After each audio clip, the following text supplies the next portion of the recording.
اللہ عز و جل ارشاد فرماتا ہی والفجر ولیال عشر، قسم ہے صبح کی اور قسم ہے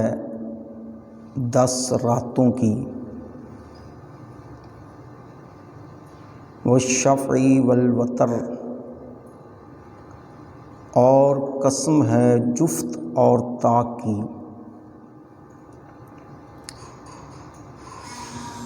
حدیث مبارکہ میں ہے،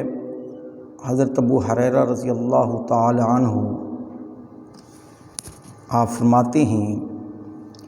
کہ پیارے آقا علیہ الصلوۃ والسلام نے فرمایا، جس نے بیت اللہ کی زیارت کی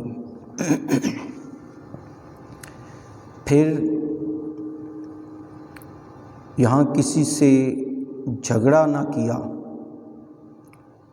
فساد نہ کیا، تو وہ گناہوں سے اس طرح پاک ہے جیسے کہ وہ آج ہی ماں کے شکم سے پیدا ہوا ہے۔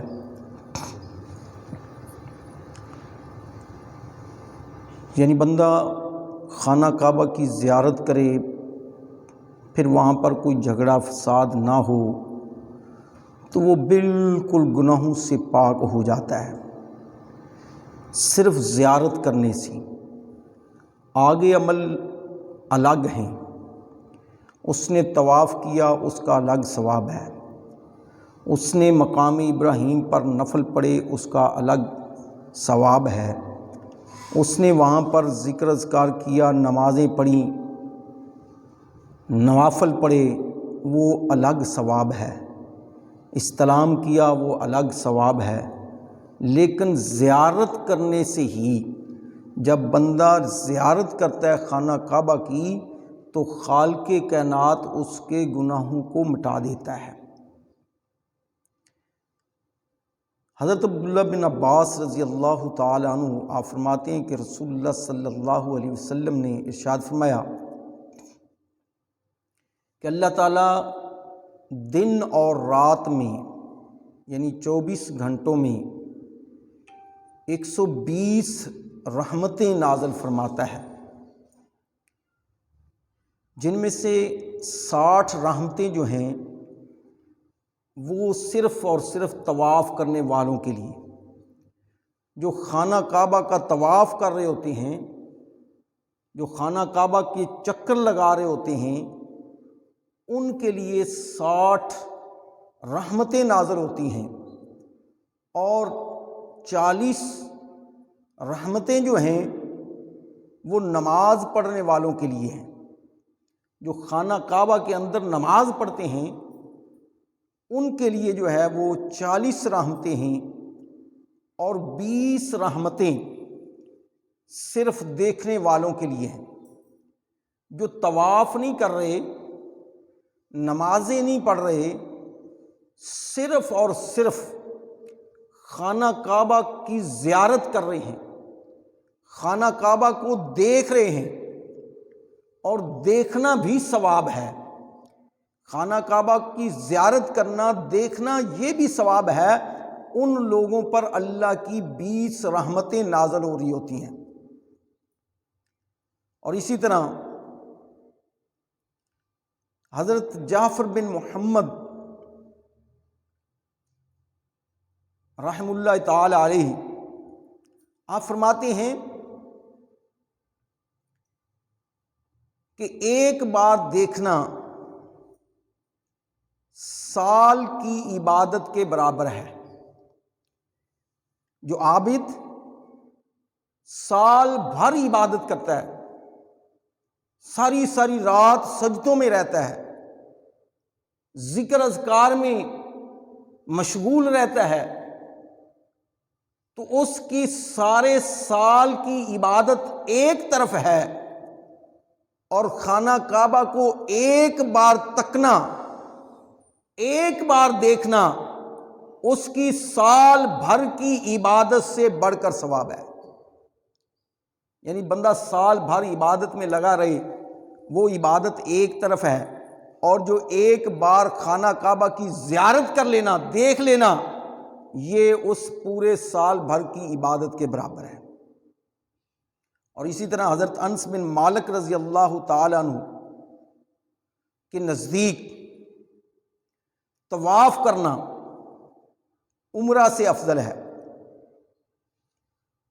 جو بندہ عمرہ کرنے جاتا ہے وہ ظاہر احرام باندھتا ہے، اگر وہاں سے احرام باندھے تو مسجد عائشہ سے باندھے گا، اگر ادھر سے گیا تو ایئرپورٹ سے باندھے گا، اور یہ جتنی درمیان میں پابندیاں ہیں وہ ساری اس کو برداشت کرنی پڑیں گی، اور پھر وہاں پر جا کر طواف کرے گا خانہ کعبہ کا، اور پھر اس کے بعد صفا اور مروہ پر سعی کرے گا، پھر اپنے بال جو ہے وہ کٹوائے گا، نوافل وغیرہ بھی درمیان میں مقام ابراہیم پر پڑے گا، مروہ پر جو ہے وہ نوافل پڑے گا۔ تو یہ سارا کچھ کرنے کے بعد جو اس کو ثواب ملنا ہے، تو آپ فرماتے ہیں کہ اس سے بھی زیادہ ثواب جو ہے وہ طواف کعبہ ہے، خانہ کعبہ کا طواف کرتے رہنا۔ فرمایا کہ عمرہ سے بھی زیادہ ثواب طواف کرنے کا ہے۔ یہ کن کے لیے ہے؟ یہ غیر ملکیوں کے لیے ہے۔ یہ جو سعودی عرب میں نہیں رہتے، دوسرے ممالک سے جاتے ہیں، ان کے لیے یہ سب سے زیادہ ثواب جو ہے وہ طواف کرنے کا ہے، کیونکہ اگر وہ عمرہ کرنے کے لیے باہر نکلے، مسجد عائشہ گئے، وہاں سے احرام باندھ کے آئے، تو جتنا وہ وقت آنے جانے میں لگا تو وہ زیارت سے محروم ہو گئے۔ اگر وہی وقت خانہ کعبہ کے اندر رہ کر اس کے پاس بیٹھ کر اس کو دیکھتے رہنا اور پھر اس کا طواف کرتے رہنا، فرمایا کہ وہ طواف جو ہے وہ اس عمرہ سے بہتر ہے۔ اور اسی طرح جو نفلی نمازیں ہیں ان سے بھی طواف جو ہے وہ افضل ہے۔ خانہ کعبہ کے دوار میں حجر اسود لگا ہوا ہے، جو پیارے آقا علیہ الصلوۃ والسلام نے اپنے ہاتھوں سے حجر اسود کو نصب فرمایا۔ اس حجر اسود کو چومنا جو ہے یہ سنت ہے، پیارے آقا علیہ الصلوۃ والسلام کی سنت ہے۔ حضرت جابر بن عبداللہ رضی اللہ تعالیٰ عنہ سے روایت ہے کہ پیارے آقا علیہ الصلوۃ والسلام، اس روایت کو حضرت عائشہ صدیقہ عتیقہ عفیفہ رضی اللہ تعالی عنہا نے بھی ذکر فرمایا کہ حضور علیہ الصلوۃ والسلام حجر اسود اور رکن یمانی ان کو مس فرمایا کرتے، حجر اسود کو بوسہ لیتے، ہاتھ لگاتے، مس کرتے، اور رکن یمانی کو مس فرماتے۔ حضرت ابراہیم علیہ السلام آپ چاروں کونوں کو مس فرماتے۔ حضرت ابراہیم علیہ السلام خانہ کعبہ کے چاروں کونوں کو مس فرماتے، چاروں کونوں کو ہاتھ لگاتے، رکن عراقی کو بھی اور رکن شامی کو بھی۔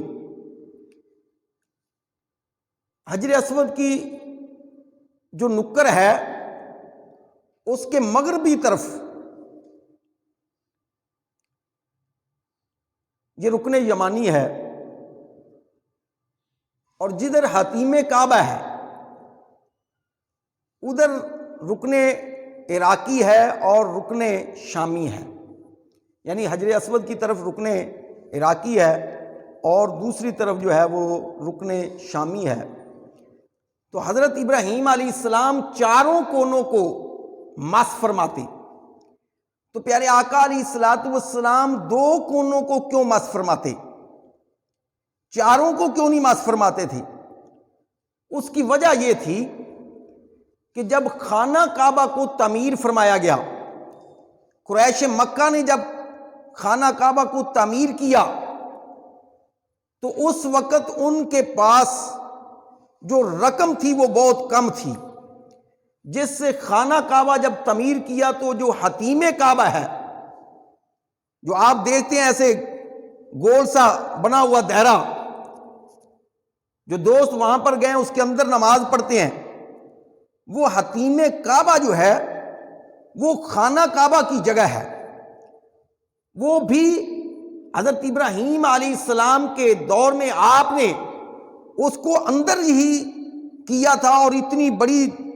دیواریں بنا کر خانہ کعبہ کو تعمیر فرمایا، اور وہ بھی خانہ کعبہ ہی کا حصہ ہے،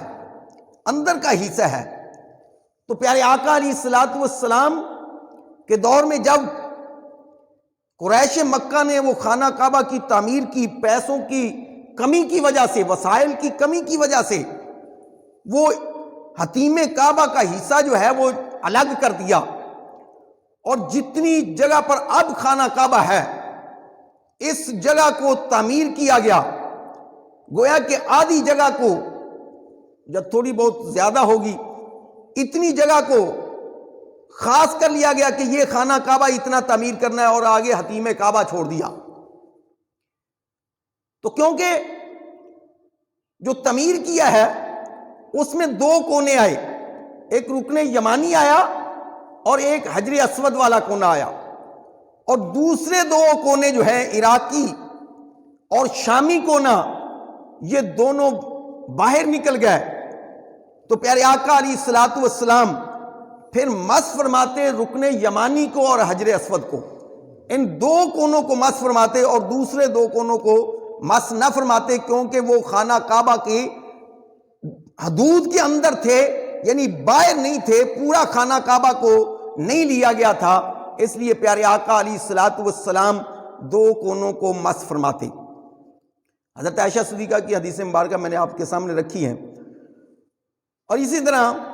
حضرت عبداللہ بن عباس رضی اللہ تعالیٰ عنہ آپ فرماتے ہیں کہ حجر اسود کو خالق کائنات دو آنکھیں اور زبان عطا فرمائے گا، یعنی دو آنکھیں دی، اس کے ساتھ وہ پہچانتا ہے کہ کس نے میرا طواف کیا، کس نے میرے ساتھ محبت کی، کس نے مجھے چوما، کس نے مجھے استلام کیا،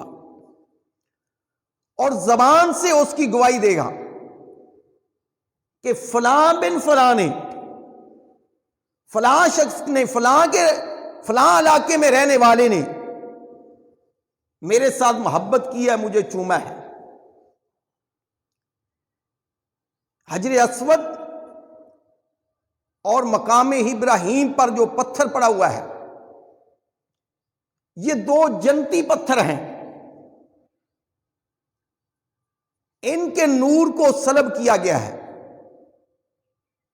ورنہ یہ بڑے ہی چمکدار، یہ جنتی پتھر یقوت کے ہیں، بڑے نور والے ہیں، لیکن ان کی چمک جو دھمک تھی وہ سلب کر لی۔ یہ جو مقام ابراہیم پر پتھر ہے، پیارے ابراہیم علیہ السلام کے قدم مبارک اوپر لگے ہوئے ہیں، یہ وہ پتھر ہے جس سے حضرت ابراہیم علیہ السلام کھڑے ہو کر خانہ کعبہ کی دیواریں بنا رہی تھی، اور اس پتھر میں یہ خاصیت بھی تھی کہ نبی کے پاؤں کے ساتھ لگ گیا اور پھر ایسے چپک گیا، آپ کے پاؤں کو ساتھ دبا لیا، یعنی نرم ہو گیا، آپ کے پاؤں کو تکلیف بھی نہ ہو، نرم موم کی طرح، اور پھر گو کا کام دے رہا ہے، جیسے ہم مکان بناتے ہیں تو گو باندھ دیتے ہیں، وہ کام دے رہا ہے، اوپر خود بخود ہوتا چلا جاتا ہے، جیسے دیواریں بلند ہوتی جاتی ہیں اسی طرح وہ پتھر بھی اوپر ہوتا چلا جا رہا ہے۔ جب نیچے گارے کی ضرورت پڑتی ہے تو پتھر نیچے آ جاتا ہے، اینٹ پکڑنے کی ضرورت پڑتی ہے تو پتھر نیچے آ جاتا ہے، اور پھر اس کو لے کر اوپر چلا جاتا ہے، دائیں بائیں جانے کی ضرورت پڑتی ہے تو وہ پتھر دائیں اور بائیں چلتا ہے۔ یہ دو پتھر جو ہیں یہ جنتی ہیں، اور خالق کائنات نے ان کو یہ خاصیت عطا کی، ایک کو یہ خاصیت عطا کی حجر اسود کو کہ لوگوں کے گناہوں کو چوستا ہے، اور پھر گواہی دینے کے لیے کہ وہ لوگوں کی، ہم ایمان والوں کی وہ گواہی دے گا کہ فلاں نے میرے ساتھ یہ محبت کی ہے، فلاں نے مجھے چوما ہے، اور پیارے آقا علیہ الصلوۃ والسلام کی سنت کو ادا کیا ہے۔ بعض مقامات خانہ کعبہ میں، مسجد نبوی میں ایسے ہیں، تقریباً حسن بصری علیہ رحمہ کے علاوہ بہت سارے لوگوں نے 53 مقامات جو ہیں وہ گنوائے ہیں کہ جن پر بندے کی دعا قبول ہو جاتی ہے۔ ان میں سے پہلا مقام جو ہے وہ زیارت کعبہ ہے، خانہ کعبہ کی زیارت۔ جیسے کہ پہلے میں نے ذکر کیا کہ بندے کے گناہ مٹ جاتے ہیں، جو بھی دعا کرے خالق کائنات اس کی دعا کو قبول فرماتا ہے۔ دوسری جگہ طواف ہے، جب بندہ دعا کرے طواف کے دوران، طواف کرتے ہوئے، تو خالق کائنات اس بندے کی دعا کو قبول فرماتا ہے۔ تیسری جگہ مذاب رحمت ہے، جہاں پر وہ پرنارا لگا ہوا ہے، چھت کا، خانہ کعبہ کی چھت کا پانی نیچے آتا ہے جو سونے کا اب لگا ہوا ہے،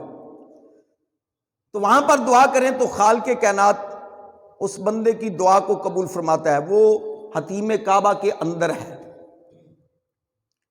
اور اسی طرح خانہ کعبہ کے اندر، مثال کے طور پہ حتیم کعبہ ہے، یہ بھی خانہ کعبہ کا اندرونی حصہ ہے۔ حضرت ابراہیم علیہ السلام نے یہ بنایا تو یہ اندرونی حصہ ہے۔ اس کے اندر بیٹھ کر بھی جو بندہ دعا کرتا ہے، نفل پڑھتا ہے، ذکر اذکار کرتا ہے، خالق کائنات اس کی قبولیت زیادہ فرماتا ہے۔ اس بندے کی دعا کی قبولیت جو ہے وہ زیادہ ہوتی ہے۔ اسی طرح آب زمزم کا جو چشمہ ہے، آج کل تو وہ نیچے ہے، اگر مل جائے اس کے پاس بیٹھ کر دعا کرنا، اور جو بندہ اس کے پاس بیٹھ کر دعا کرتا ہے تو خالق کائنات اس بندے کی دعا کو زیادہ قبول فرماتا ہے۔ اور اسی طرح حجر اسود، اس کو چومتے وقت، استلام کرتے وقت، اس کے پاس ٹھہر کر، اس کے اوپر نظر ٹکا کر جو بندہ دعا کرتا ہے اس کی دعا کو قبول کیا جاتا ہے۔ صفا اور مروہ دونوں پہاڑیاں ہیں، سعی جو ہے وہ صفا سے شروع کی جاتی ہے اور مروہ پر ختم ہوتی ہے۔ ان دونوں پہاڑیوں پر جو بندہ دعا کرتا ہے، صفا پر کرے تب بھی قبول ہوتی ہے، مروہ پر کرے تب بھی قبول ہوتی ہے۔ اور اسی طرح دوران سعی، یعنی صفا اور مروہ کے درمیان جب چل رہا ہوتا ہے، چلتے وقت جو دعا کرتا ہے خالق کائنات اس کو قبول فرماتا ہے۔ مقام ابراہیم کے پاس بیٹھ کر جب نفل پڑھتا ہے، طواف کے بعد نفل پڑھنے ہوتے ہیں مقام ابراہیم پر، تو نفل پڑھنے کے بعد جب دعا کرتا ہے، اگر اس نے طواف نہیں کیا، اس نے نفل وہاں پر نہیں پڑھے، تو ویسے وہاں پر چلا گیا تو وہاں پر دعا کرتا ہے تو خالق کائنات اس کی بھی دعا کو قبول فرماتا ہے۔ اسی طرح حج کے دوران عرفات کے میدان میں گیا، یا مزدلفہ میں، یا مینا میں، ان تینوں مقامات پر جو بندہ دعائیں کرتا ہے تو خالق کائنات اس کی دعا کو قبول فرماتا ہے۔ عرفات میں بھی، مینا میں بھی، اور مزدلفہ میں بھی۔ اسی طرح جمرات، شیطان کو کنکریاں مارنا، جب شیطان کو کنکریاں مار رہے ہوتے ہیں اس وقت جو بھی اللہ سے دعا مانگے تو خالق کائنات قبول فرماتا ہے۔ پیارے آقا علیہ الصلوۃ والسلام کی ولادت کی جگہ، جہاں پر پیارے آقا علیہ الصلوۃ والسلام کی ولادت باسعادت ہوئی، اس جگہ کے قریب کھڑے ہو کر جو دعا مانگے خالق کائنات سے، وہ رب کائنات قبول فرماتا ہے۔ اور اسی طرح روضہ رسول پر حاضری دیتے وقت روضہ رسول کے سامنے کھڑے ہو کر جو بندہ دعا کرتا ہے خالق کائنات قبول فرماتا ہے۔ پیارے آقا علیہ الصلوۃ والسلام کا جو منبر ہے، اس منبر کے پاس کھڑے ہو کر دعا مانگنا، یہ بھی قبولیت کا ہے وقت ہوتا ہے، قبولیت کی گھڑی ہوتی ہے جب بندہ دعا مانگ رہا ہوتا ہے منبر کے پاس کھڑے ہو کر۔ اسی طرح مسجد نبوی میں کسی بھی کونے میں کوئی بندہ دعا مانگے تو خالق کائنات اس کی دعا کو قبول فرماتا ہے۔ ریاض الجنہ میں جو جنت کا ٹکڑا ہے، پیارے آقا علیہ الصلوۃ والسلام نے فرمایا میرے گھر سے میرے منبر تک جو جگہ ہے یہ جنت کا ٹکڑا ہے۔ جو بندہ وہاں پر بیٹھتا ہے گویا کہ وہ جنت کے ٹکڑے میں بیٹھا ہے، جنت میں بیٹھا ہے۔ تو جو بندہ وہاں پر بیٹھ کر دعا مانگتا ہے اس کی دعا قبول ہوتی ہے۔ جب میں عمرہ کرنے کے لیے یہ 2-3 سال پہلے میں گیا، تو جب میں نے عمرہ کیا مکہ میں تو میرے پاؤں میں جو موچ ہوتی ہے وہ پیچھے کہیں آئی ہوئی تھی، تو وہ وہاں پر جاگ اٹھی، کیونکہ چلنا زیادہ پڑتا ہے۔ پاؤں سوج گیا، وہاں سے پٹی لی، تیل لگایا، وہاں سے وہ مرہم وغیرہ لی، لیکن آرام نہیں آیا۔ میں آپ کو دعا کی قبولیت کا بتاتا ہوں کہ اپنے تجربے کے جو میرے ساتھ ہوا۔ اس دوران بارشیں بہت ہو رہی تھی۔ جب ہم مدینہ پاک میں گئے، جمعے والے دن مدینہ پاک گئے، جمعہ پڑا، ہفتے والے دن سے بارشیں شروع ہو گئیں، تقریباً کوئی 5-4 دن بارشیں لگاتار، دن کو بھی اور رات کو بھی ہوئی۔ اب ایک دن میں اٹھا، چلنا بہت مشکل ہو گیا۔ جب رات کو میں تہجد کے وقت اٹھا نا، تو بڑی تکلیف پاؤں میں، سوج بھی آئی ہوئی، تکلیف بہت پاؤں میں، چلنا جو ہے وہ دشوار۔ پہلے سوچا کہ میں یہاں پر ہی نماز پڑھ لیتا ہوں۔ پھر میرے دل میں خیال آیا کہ اگر میں یہاں پر پڑھ لوں گا تو میرے ساتھ گھر والے بھی تھے، تو وہ کیسے جائیں گے؟ تو چلیں کوشش کرنے ہیں، سہارے سے چلتے ہیں۔ اب میں اٹھا، وضو کیا، چل پڑے ہم، آہستہ آہستہ مسجد نبوی میں آئے، نفل پڑھے۔ پھر 8 بجے میں پیارے آقا علیہ الصلوۃ والسلام کے روضہ مبارک پر حاضری دیتا تھا ریاض الجنہ میں۔ اب ریاض الجنہ میں 8 بجے وہاں پہ صفائی کرتے، جب پہلے ہی آتا قافلہ تو اس میں ہوتا، تقریباً یہ روٹین تھی۔ اب میرے دل میں خیال آیا کہ پاؤں میں موج ہے تو مزہ تو تب ہے جو وہ سامنے والی دیوار کے ساتھ بیٹھ کر دعا کرے بندہ وہاں پہ۔ پھر دل میں خیال آیا کہ موج ہے، چلا نہیں جائے گا، لوگ تو دوڑتے بڑے ہیں، جیسے ہی کھلتا ہے دوڑ جاتے ہیں۔ تو اللہ کا شکر ہے جو دل میں جو خیال آیا نا، تو اللہ عز و جل نے اس کو قبول فرمایا، اور پیارے آقا علیہ الصلوۃ والسلام کا کرم ہوا۔ جیسے ہی وہاں سے کھلا، لوگ دوڑ کر گئے، میں آہستہ گیا، لیکن ایک وہاں پر شترا، حالانکہ وہ وہاں پہ بیٹھنے نہیں دیتے، ساتھ نہیں لگنے دیتے، اس نے مجھے کہا کہ یہاں پر جگہ ہے، ادھر آ جاؤ۔ تو میں آرام سے وہاں پہ پہنچ گیا۔ اب میں نے دعا کی، وہاں پہ بیٹھے مجھے خیال آیا کہ جس ذات کے پاس میں آیا بیٹھا ہوں، جس دربار کے پاس میں بیٹھا ہوں، یہ تو وہ طبیب ہے کہ جیسے ہی لواب دہن لگائے تو درد دور ہو جاتی ہے، ٹوٹی ہوئی ہڈی ہو تو جوڑ دیتا ہے۔ تو میں کس سے دعائیں مانگ رہا ہوں، میں کس سے لے رہا ہوں، کیسی اوپر مارشیں کر رہا ہوں کہ میرا اتنا بھی یقین نہیں ہے کہ یہاں سے مانگو اور ٹھیک ہو جائے۔ اور جیسے ہی میں نے دعا کی اور باہر نکلا تو اللہ کے فضل سے مجھے درد نہیں ہوتی تھی، اور اس کے بعد آج تک اس پاؤں میں موچ کی درد نہیں ہوئی۔ یہ میرا یقین بھی تھا اور اللہ عز و جل کا۔ اور بعد میں جب میں مکہ میں آیا تو میں نے 3 عمرے کیے ہیں مسلسل روزانہ کی، تو اللہ کے فضل سے مجھے کچھ بھی فرق نہیں پڑا۔ بتانے کا مقصد یہ ہے کہ ریاض الجنہ میں بیٹھ کر، پیارے آقا علیہ الصلوۃ والسلام کے روضہ اقدس کے قریب بیٹھ کر